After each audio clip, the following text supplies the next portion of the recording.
رمضان پاکستان اللہ کا احسان ہے، رمضان پاکستان۔ جناب ایک بار پھر میں آپ کو خوش آمدید کہتا ہوں۔ رمضان پاکستان کی خصوصی براہ راست نشریات ہے اور اب موقع ہے قصص الانبیاء کا، یعنی قصص القرآن کا۔ اور ناظرین، آج میں چاہوں گا اگر اولادیں اس وقت پی ٹی وی ہوم کے سامنے موجود ہیں، مجھے یقین ہے آپ اس پروگرام کو دیکھتے ہیں اور پوری دنیا میں دیکھا جاتا ہے الحمدللہ، اور خاص طور پر اس سیگمنٹ کو آپ دیکھتے ہیں، تو ضرور ٹھہر کر اس پورے قصے کو سنیے گا اور آپ کو پتہ چلے گا کہ باپ کی دعا کا اثر کیا ہوتا ہے۔ ہم فار گرانٹیڈ لیتے ہیں صاحب، فار گرانٹیڈ۔ میں نے ایک جملہ کہا تھا کہ باپ آپ کی زندگی میں آپ کا پہلا مرشد ہوتا ہے، پہلا مرشد۔ اس کی انگلی پکڑ کے آپ چلنا سیکھتے ہیں۔ بس اگر آپ نے اس مرشد کو سمجھ لیا نا تو پھر دنیا بھی آپ کی ہے اور یقیناً آخرت بھی آپ کی ہے۔ قصہ ہے حضرت اسحاق علیہ السلام کا۔ ناظرین کرام، حضرت اسحاق علیہ السلام سیدنا ابراہیم علیہ السلام کے فرزند، حضرت سارہ سلام اللہ علیہا کے لخت جگر، حضرت اسماعیل علیہ السلام کے چھوٹے بھائی اور بنی اسرائیل کے جد عظیم اور بانی ہیں۔ اسماعیل علیہ السلام کی ولادت کے وقت یہ ذہن میں رکھیے گا، حضرت ابراہیم علیہ السلام کی عمر مبارک تقریباً 86 سال تھی، اور جب حضرت اسحاق علیہ السلام پیدا ہوئے تو اس وقت حضرت ابراہیم علیہ السلام کی عمر مبارک قریب 100 سال ہو چکی تھی۔ جب سیدنا ابراہیم علیہ السلام ناظرین اللہ کے حکم کو بجا لانے میں اپنے بیٹے سیدنا اسماعیل علیہ السلام کی قربانی پیش کرنے میں کامیاب ہو گئے تو اس کے کچھ عرصے کے بعد حضرت لوط علیہ السلام کی قوم کی نافرمانی کو دیکھ کر اللہ تبارک و تعالیٰ کی طرف سے کچھ فرشتے حضرت ابراہیم علیہ السلام کی خدمت اقدس میں حاضر ہوئے، جن کو مہمان سمجھ کر حضرت ابراہیم علیہ السلام نے ان کے سامنے بھنے ہوئے گوشت کا لذیذ کھانا پیش کیا، لیکن انہوں نے کھانا نہیں کھایا۔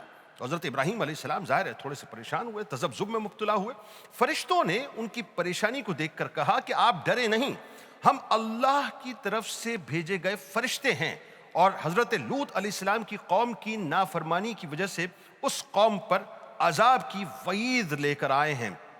یہاں میں جملہ روک کے سمجھانا چاہتا ہوں تاکہ سمجھ آ جائے بات ناظرین۔ آپ کو پتہ ہے لوط علیہ السلام کی قوم جو ہے وہ جس طرح کے کام کرتی تھی اور جتنے بے حیائی کے اور بیہودہ کام کرتی تھی، یعنی وہ تاریخ میں پہلی مرتبہ بنیاد رکھی گئی تھی۔ آج جو کچھ بھی آپ دنیا میں دیکھ رہے ہیں نا اس طرح کے معاملات، وہ سب اسی قوم کی ایکسٹینشن ہے۔ بہرحال اس پہ پھر کسی اور پروگرام میں الگ سے بات کروں گا۔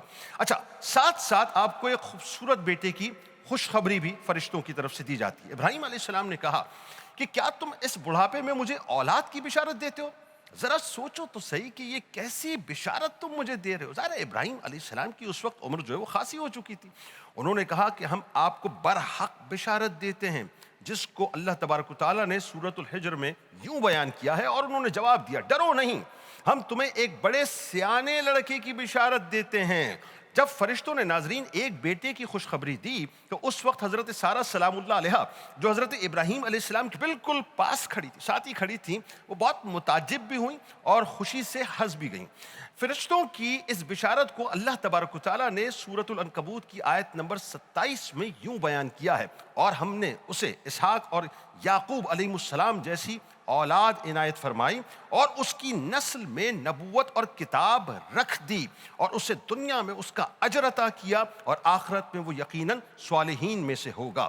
حضرت اسحاق علیہ السلام ناظرین بنی اسرائیل کے جد امجد تھے، اور حضرت یعقوب علیہ السلام، حضرت یوسف علیہ السلام، حضرت داؤد علیہ السلام، حضرت سلیمان علیہ السلام، حضرت موسیٰ علیہ السلام جیسے متعدد انبیاء کرام علیہ السلام آپ ہی کی نسل سے تھے۔ جب حضرت اسحاق علیہ السلام کی ولادت ہوئی تو حضرت ابراہیم علیہ السلام نے اللہ کا شکر ادا کیا اور بارگاہ الہی میں عرض کی، جس کو اللہ تعالیٰ نے قرآن مجید کی سورہ ابراہیم کی آیت نمبر 39 میں یوں بیان کیا ہے، تمام تعریفیں اس اللہ تعالیٰ کے لیے ہیں جس نے مجھے بڑھاپے میں اسماعیل و اسحاق علیہ السلام عطا فرمائے، بے شک میرا رب سننے والا ہے۔ حضرت اسحاق علیہ السلام ناظرین انتہائی خوبصورت تھے، انتہائی حسین و جمیل تھے، یعنی جو بھی آپ کو دیکھتا تھا وہ بس دیکھتا ہی رہ جاتا۔ حضرت کعب الاحبار رضی اللہ تعالیٰ عنہ فرماتے ہیں کہ اللہ تعالیٰ نے حضرت اسحاق علیہ السلام کو روشن و منور اور اپنے والدین کی آنکھوں کی ٹھنڈک بنایا۔ آپ علیہ السلام لوگوں میں سب سے زیادہ حسین چہرے والے تھے، حضرت اسحاق علیہ السلام کی ولادت باسعادت کے ساتھ ناظرین آپ علیہ السلام کی نبوت اور قرب خاص کے لائق بندوں میں ہونے کی بھی بشارت ساتھ ساتھ دی گئی، جس کو اللہ تبارک و تعالیٰ نے سورۃ الصافات کی آیت نمبر 112 میں کچھ یوں بیان کیا ہے، اور ہم نے اسحاق کو خوشخبری دی جو اللہ کے خاص قرب کے لائق بندوں میں سے ایک نبی تھے۔ حضرت اسحاق علیہ السلام ناظرین شام و فلسطین میں مقیم کنانیوں کی طرف مبعوث کیے گئے۔ یہی وہ علاقہ تھا جس میں حضرت ابراہیم علیہ السلام نے زندگی گزاری، اور انہی لوگوں کے درمیان حضرت اسحاق علیہ السلام نے پرورش پائی، یعنی آپ کو جو براٹ اپ ہوا تھا بنیادی طور پہ وہ وہاں پر ہوا تھا۔ حضرت اسحاق علیہ السلام کو ناظرین اللہ تبارک و تعالیٰ نے نبوت عطا فرمائی، اور آپ کی اولاد بنی اسحاق کہلاتی ہے۔ جیسے اسماعیل علیہ السلام کی اولاد جو ہے وہ اپنا بنی اسماعیل کہلاتی ہے، اور نبی کریم صلی اللہ علیہ وآلہ وسلم کو معلوم ہے کہ انہی کی اولاد میں سے ہیں۔ اسی طرح سے جو ہے بنی اسحاق کا معاملہ یہاں سے تھا۔ بعد ازاں ناظرین بنی اسرائیل میں جتنے بھی نبی پیدا ہوئے سب کے سب آپ ہی کی نسل سے تھے۔ سیدنا اسحاق علیہ السلام کے لیے اللہ تعالیٰ نے جس شریک حیات کا انتخاب کیا ان کی قسمت پہ بھی صاحب آپ قربان جائیے۔ بڑی انٹرسٹنگ بات ہے، بڑی، اور یہ واحد تاریخ کی ہستی ہیں ناظرین جن کو یہ شرف حاصل ہوا ہے، اور کسی کو بھی یہ شرف حاصل نہیں ہوا۔ ان کا نام تھا حضرت رفقہ سلام اللہ علیہا۔ اچھا، وہ اتنی خوش نصیب ترین خاتون کہ تاریخ میں اور کوئی ایسی خاتون ملتی نہیں ہے۔ یعنی دیکھیں نا آپ کہ جن کے سسر جو ہیں وہ ایک نبی، جن کے شوہر ایک نبی، جن کے بھائی یعنی شوہر کے جو بھائی ہیں وہ نبی، جن کے بھائی کے مطلب بیٹے جو ہیں وہ نبی، اور جن کے پوتے جو ہیں مقام نبوت تک پہنچے، یعنی نبوت کا سلسلہ ان کے چاروں طرف جو ہے وہ جھرمٹ کی صورت میں موجود تھا۔ روایات میں ہے کہ کئی برس تک حضرت اسحاق علیہ السلام اور حضرت رفقہ سلام اللہ علیہا کے کوئی اولاد نہیں ہوئی۔ اس طرح تقریباً 19 برس 19 ایئرس گزر چکے تھے۔ حضرت اسحاق علیہ السلام ناظرین چونکہ خود بھی نبی تھے، اس لیے اللہ تعالیٰ کی رحمت کاملہ سے بہت زیادہ پر امید تھے۔ اور ظاہر ہے ہمیں یہ ذہن میں رکھیں کہ ہمیشہ اللہ کی رحمت سے پر امید ہی رہنا چاہیے۔ یقین ہمیشہ ہمارا مضبوط ہونا چاہیے کہ کبھی بھی اللہ کی رحمت کی برکھا ضرور برسے گی۔ یہ جو حفظ کا ماحول ہوتا ہے، سفوکیشن ہوتی ہے امتحانات کی اور حالات کی اور تکالیف کی، یہ کسی وقت بھی ٹل جاتی ہے۔ بس یقین پختہ ہونا چاہیے کہ میرا پروردگار ضرور مجھ پہ کرم کرے گا۔ اولاد کے حصول کے لیے ناظرین بارگاہ الہی میں حضرت اسحاق علیہ السلام حضرت رفقہ سلام اللہ علیہا بہت دعائیں مانگا کرتے تھے۔ آخر کار اللہ تبارک و تعالیٰ نے ان کی دعا قبول فرمائی، اور شادی کے تقریباً 20 برس کے بعد یعنی 20 ایئرس کے بعد اللہ تبارک و تعالیٰ نے 2 جڑواں بیٹے آپ کو عطا فرمائے۔ پہلا جو بچہ تھا ناظرین ان کے جسم پر سرخ رنگ کے اتنے زیادہ بال تھے کہ بچہ ان بالوں میں چھپا ہوا تھا۔ اس بچے کا نام عیس رکھا گیا، اور ان کی اولاد رومی کہلائی۔ دوسرے بچے کا نام یعقوب رکھا گیا، یعنی بعد میں پیدا ہونے والا، جس کا لقب اسرائیل تھا، اور ان کی نسل بنی اسرائیل کہلائی۔ اسی وجہ سے ناظرین آپ علیہ السلام کی اولاد بنی اسرائیل کہلائی، اور آپ علیہ السلام کی اولاد میں بہت زیادہ انبیاء کرام علیہ السلام مبعوث ہوئے۔ اسرائیل ناظرین بیسکلی عبرانی زبان کا لفظ ہے، عربی میں اس کا ترجمہ جو ہے وہ عبداللہ بنتا ہے، یعنی اللہ کا بندہ۔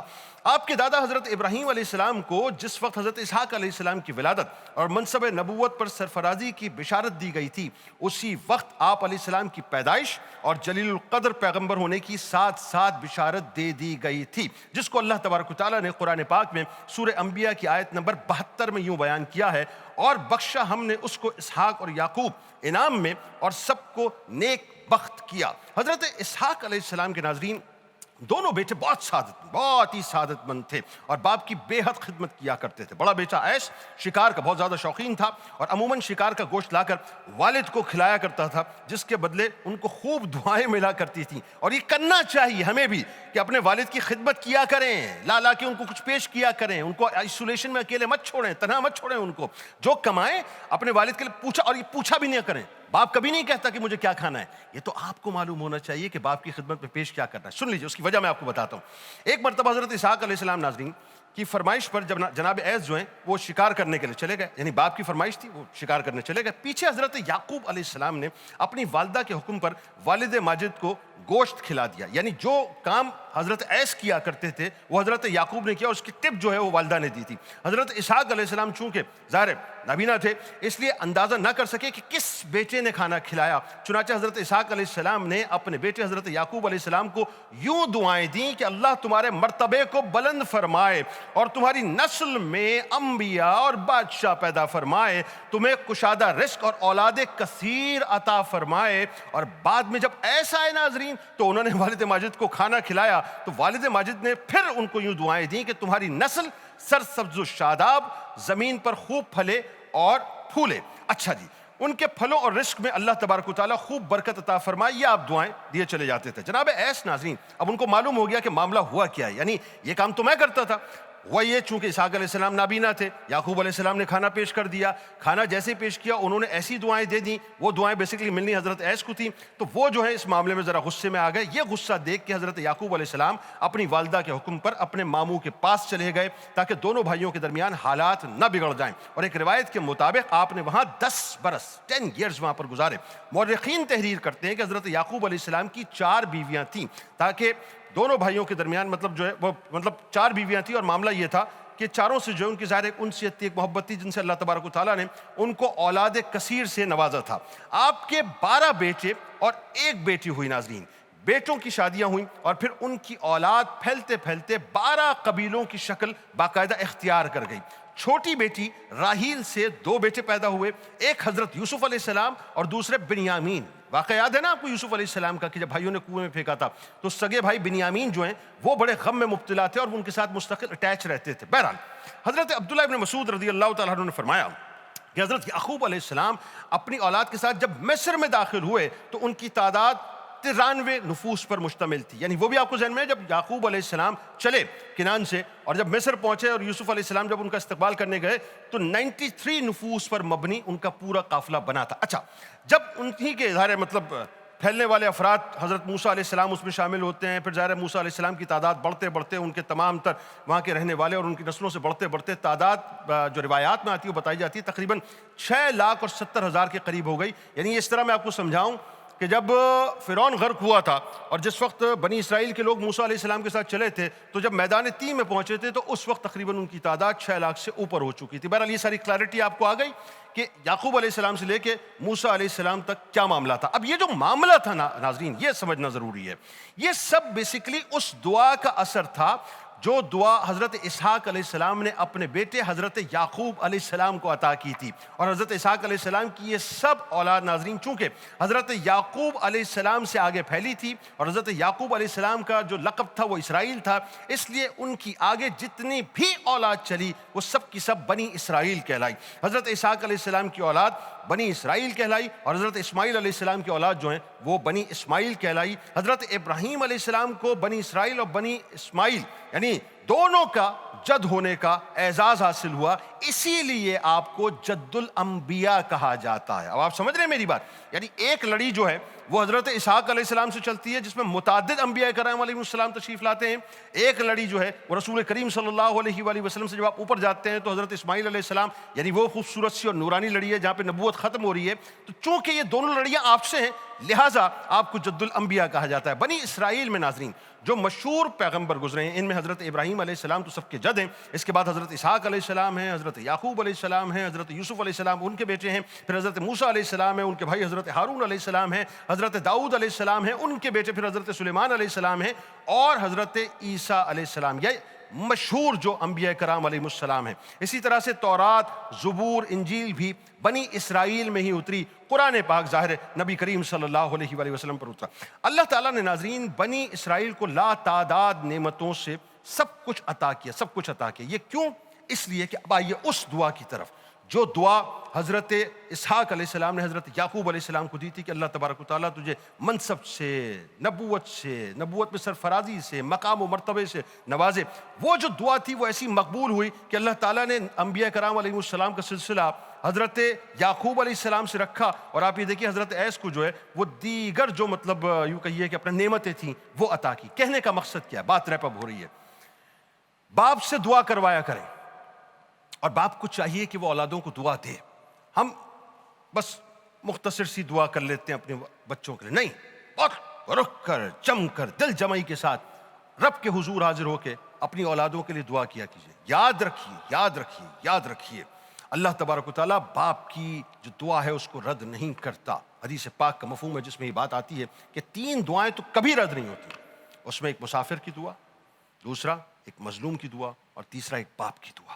اپنی دعا کی طاقت کو سمجھیں، اپنی اولادوں کے لیے استعمال کریں. اس پہ مزید کچھ بات کروں گا میں انشاءاللہ. ایک مختصر سا وقفہ لیتے ہیں اور اسی موضوع پہ آج بات ہوگی انشاءاللہ کہ ہم اگر یہ کرنا شروع کر دیں تو ہوگا کیا. ملاقات کرتے ہیں آپ سے مختصر سے وقفے کے بعد. رمضان پاکستان اللہ کا احسان ہے، رمضان پاکستان